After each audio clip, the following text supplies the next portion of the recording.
Indonesia ini negara besar. Kita harus bersyukur di tahun 2020 sampai 2030 nanti kita akan mendapatkan bonus demografi. Saat itulah sebagian besar penduduk kita ada pada usia produktif. Ini kesempatan kita untuk meningkatkan produktivitas nasional. Peluang untuk menuju Indonesia emas makin terbuka lebar. Tapi Bapak Ibu yang saya hormati, teman-teman sesama anak muda, ingat, kesempatan ini hanya datang sekali.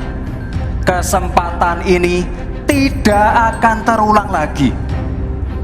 Untuk itu kita harus kerja keras, kerja fokus, berani melakukan lompatan.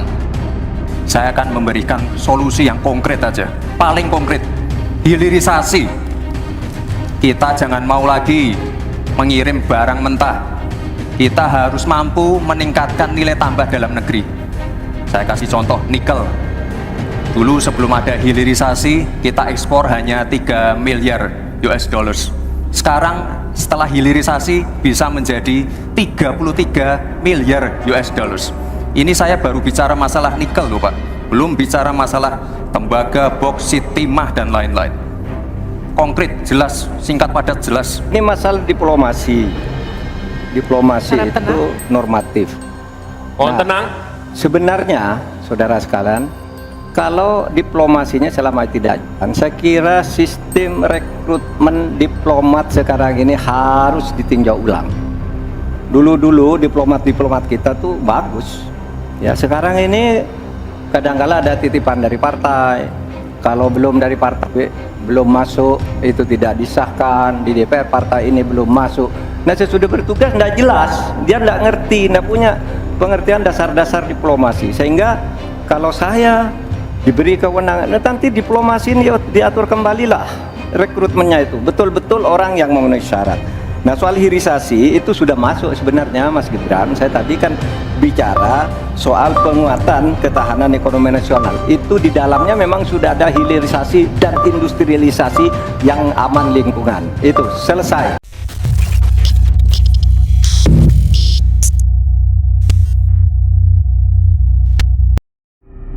Debat Pilpres 2024, adu gagasan soal ekonomi, perdagangan, infrastruktur dan IKN Nusantara. Apa saja janji para cawapres? 3 calon wakil presiden cawapres yang berkontestasi dalam Pilpres 2024 beradu gagasan dalam debat yang digelar di Jakarta, Jumat 22/12 malam. Tema debat kali ini adalah ekonomi kerakyatan dan digital, keuangan, investasi, pajak, perdagangan, pengelolaan APBN APBD, infrastruktur, dan perkotaan. Proyek Ibu Kota Negara IKN Nusantara menjadi perdebatan yang panas dalam debat Pilpres 2024 seri kedua, yang mempertemukan 3 cawapres, yakni Muhaimin Iskandar, Gibran Rakabuming Raka, dan Mahfud MD. Gibran menyebut anggaran IKN tidak sepenuhnya ditanggung APBN. Sementara Mahfud mendebat IKN belum ada investor dan Cak Imin menyebut akan membangun 40 kota baru.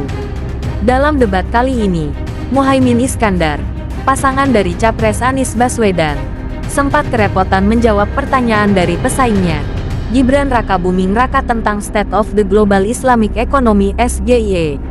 Secara keseluruhan, pengamat ekonomi kerakyatan dari Universitas Gadjah Mada UGM, Hempri Suyatna, menilai jawaban dari para cawapres mengenai persoalan ekonomi kerakyatan dan digitalisasi tidak terlalu tajam dan belum fokus pada inti persoalan yang dihadapi masyarakat. Hempri juga menilai kurang elaborasi dan kurang membeberkan langkah konkret yang akan dilakukan. Senada, peneliti Center of Food, Energy, and Sustainable Development dari INDEF Denny Yuarta Junifta mencatat ada sejumlah hal yang luput dalam debat cawapres kali ini.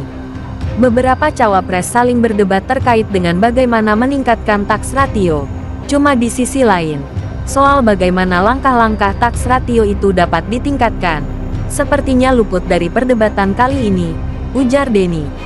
Berikut rangkuman debat Pilpres 2024 seri kedua yang dihimpun BBC News Indonesia beserta tanggapan para pakar.